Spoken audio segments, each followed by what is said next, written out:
안녕 친구들! 지난 15일부터 연말정산 간소화 서비스가 시작됐죠. 직장인분들 다음 주부터 연말정산 본격적으로 하실 것 같은데요. 아시죠? 제 채널은 자타공인 연말정산 전문입니다. 국세청 직원들도 제 연말정산 영상 참고한다면 말 다 하지 않았나요? 이번 연말정산부터 바뀐 내용 그리고 공지 항목별로 주의해야 될 점들까지 싹 다 짚어드릴 테니까 이번 영상도 끝까지 따라오세요. 우선 연말정산이란 무엇인가? 올해 연말정산이 처음이신 분들은 아니 대체 연말정산이 뭔데 이거를 하라는 거야? 어리둥절한 상태일 거예요. 연말정산이라는 거는 우리가 지난 한 해 동안에 세금을 잘 냈는지에 대해서 정산을 하는 과정입니다. 우리가 받는 급여는 약간 다이어트를 한 상태에서 우리한테 오잖아요. 처음에는 분명히 약간 통통했는데 세금 뗄 거 떼고 뭐 이것저것 다 떼가지고 이렇게 살짝 얘가 이렇게 좀 쪼그라들어가지고 홀쭉해져서 온단 말이에요. 떼가는 것 중에 대표적인 게 바로 근로소득세입니다. 돈 벌었으니까 세금 내놔라 라고 떼가는 거죠. 요 근로소득세에 대해서 만약에 국세청이 우리한테 세금을 더 많이 걷어갔다 그러면 미안합니다 라면서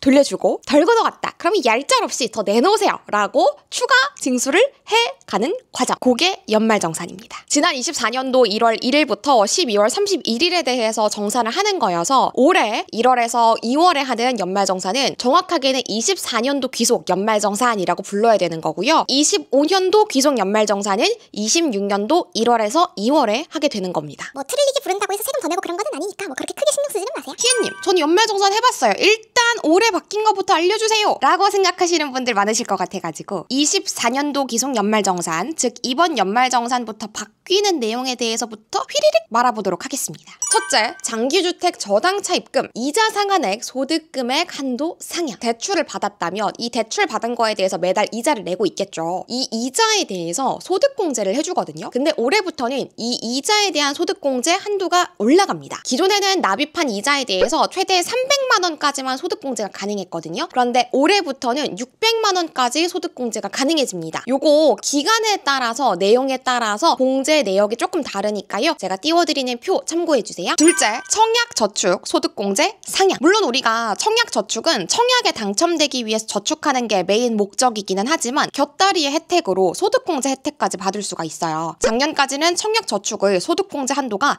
240만 원까지였는데요. 올해부터는 300만 원까지로 늘어납니다. 납입한 금액 최대 300만 원에서 40%의 소득공제율을 적용해서 120만 원까지만 소득공제를 해주는 거니까요. 요거는 좀 유의해서 보셔야겠습니다. 셋째, 출산 보육수당 비과세 한도 상향. 기존에는 6세 이하의 자녀 보육수당 비과세 한도가 월 10만 원까지였는데요. 올해부터는 월 20만 원으로 늘어나니까 자녀가 있으신 분들은 요거까지 꼭 체크하세요. 넷째, 의료비 세제 지원 강화. 산후조리원 비용 세액공제 받는 거 원래는 소득 기준이 있었습니다. 총 급여액 7천만 원 이하인 분들만 받을 수 있는 혜택이었는데요. 이제는 소득 상관없이 산후조리원에 대해서 혜택 받을 수 있다고 하니까요. 1회당 200만 원의 세액공제 혜택 꼭 챙기세요. 다섯 번째, 결혼 세액공제 신설. 24년도에서 26년도 혼인신고 하신 분에 대해서는 세액공제 혜택을 줍니다. 1인당 50만 원까지 세액공제 받을 수 있어서 만약에 부부 둘 다 직장인이다 그러면 50, 50 합산 100만 원까지 세액공제 혜택 받을 수 있으니까 해당되시는 분들은 절대 놓치지 마세요. 여섯 번째, 자녀 세액공제 확대. 만 8세 이상 자녀에 대한 세액공제 혜택도 늘어났습니다. 한 명은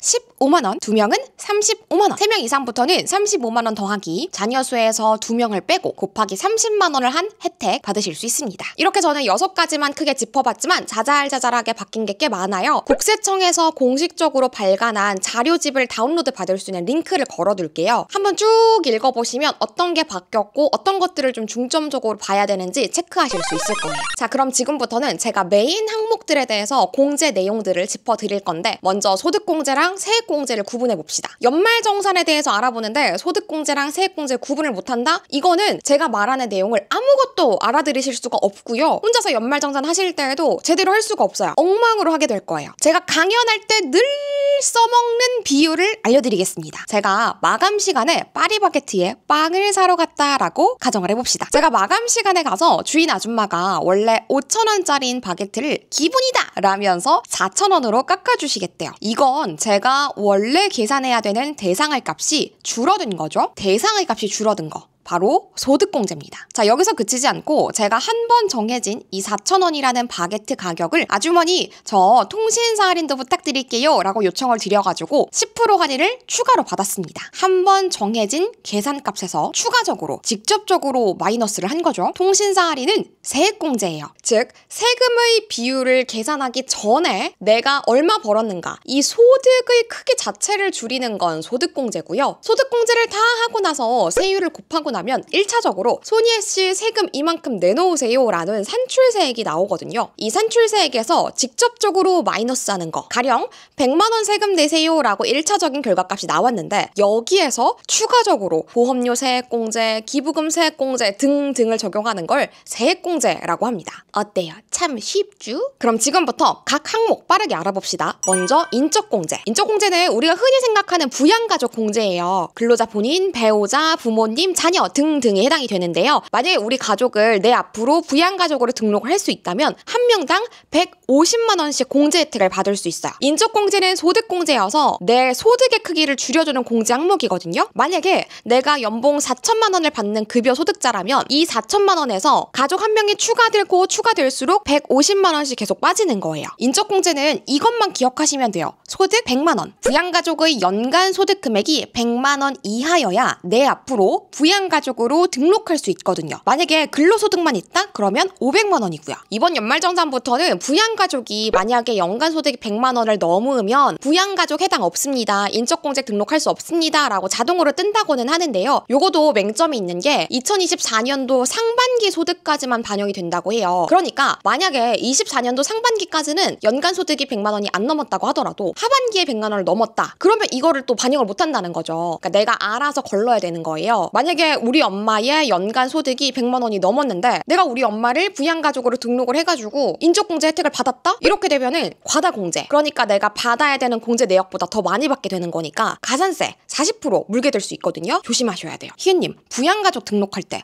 특히 부모님에 대해서는 같이 거주를 해야 된다고 들었는데 아닌가요? 따로 살아도 가능한가요? 따로 살아도 가능합니다. 형편상 따로 거주를 하고 있기는 하지만 내가 실제로 자금적으로 부양을 하고 있고 다른 형제 자매가 우리 부모님에 대해서 기본공제, 즉 인적공제를 등록하지 않았다? 그러면 내가 기본공제, 인적공제 등록 가능합니다. 형제 자매 중에서 한 명만 부모님을 인적공제에 등록 가능하니까요. 잘 협의를 해가지고 등록을 하셔야 돼요. 만약에 내 동생도 등록하고 나도 등록하게 되면은 둘 중에 한 명은 과다공제로 가산세 40% 물 수 있으니까 조심하셔야 돼요. 다음은 신용카드 등 소득공제. 사실 우리가 연말정산하면은 이거를 가장 먼저 떠올리죠. 신용카드, 체크카드, 현금영수증 등에 대해서 소비한 내역에 대해서는 총 급여액의 25%를 초과한 돈에 대해서, 초과분에 대해서 소득공제 혜택을 받을 수 있습니다. 만약에 내가 총 급여액 4천만 원을 받는 급여 소득자라면 25%는 1,000만 원이죠. 1,000만 원까지는 아무런 공제 혜택이 없고요. 1,000만 원을 넘어서는 소비 내역에 대해서 공제를 받을 수 있다는 거예요. 4천만 원을 버는데 2천만 원을 썼다. 그러면 25%인 1,000만 원까지는 공제 내역이 없지만 초과분인 1,000만 원에 대해서는 공제를 받는다는 거죠. 얼마나? 신용카드는 15%, 체크카드, 현금영수증은 30%만큼. 그래서 연말이 되면 될수록 체크카드 써야 된다라는 얘기가 나온 거예요. 신용카드보다 체크카드가 공제율이 2배니까. 그리고 이 외에도 문화비, 대중교통, 전통시장은 추가 공제이기 때문에 최대 300만 원까지 공제 더 받으실 수 있고요. 만약에 23년도에 비해서 24년도에 소비를 더 많이 했다. 정확하게는 24년도의 소비액이 23년도에 105%를 넘어섰다. 그러면 또 추가 공제도 가능하니까요.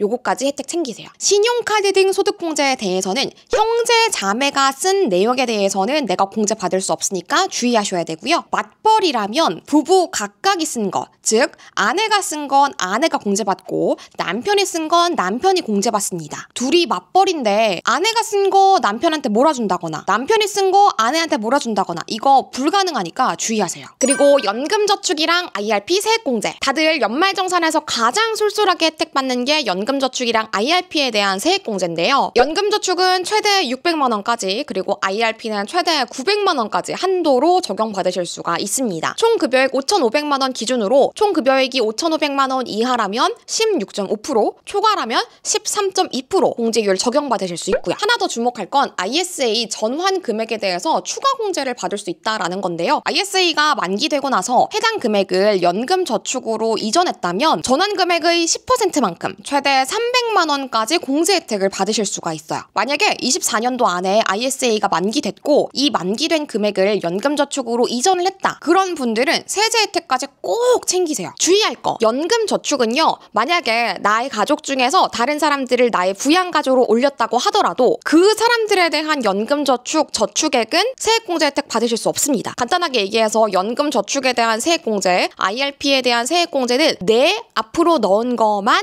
혜택 받을 수 있다라고 기억하시면 되고요. 연금저축 그리고 IRP는 연중에 해지를 했다. 그러면 또 혜택 받으실 수가 없습니다. 쉽게 말해서 24년도 12월 31일까지 연금저축, IRP 쭉 유지하고 있으셨어야 혜택 받을 수 있다는 거예요. 마지막으로 월세 세액공제 알아볼까요? 월세 사시는 분들 요것도 절대 놓치면 안 되는데 요거 올해부터 내용이 좀 달라졌습니다. 기존에는 총 급여액 7천만 원 이하인 사람들만 월세 세액공제 혜택 받을 수 있었거든요. 그런데 올해부터는 8천만 원 이하인 분들도 세액공제 혜택 받을 수 있습니다. 총 급여액 5,500만 원 기준으로 이하인 사람은 17%, 초과인 사람은 15% 세액공제 받을 수 있고요. 주의할 거, 등본상의 주소와 계약서상의 주소가 일치해야 됩니다. 주소 이전 당연히 돼 있어야 되고요. 집주인한테 이체한 월세 내역도 당연히 증빙할 수 있어야 됩니다.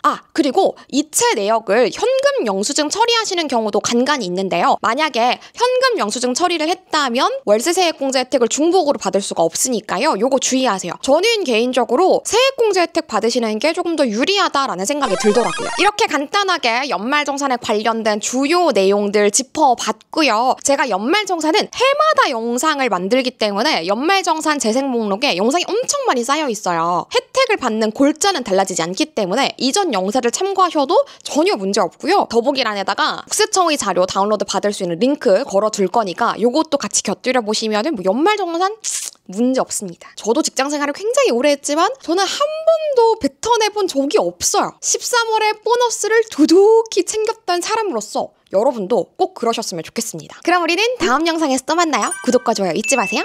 안녕!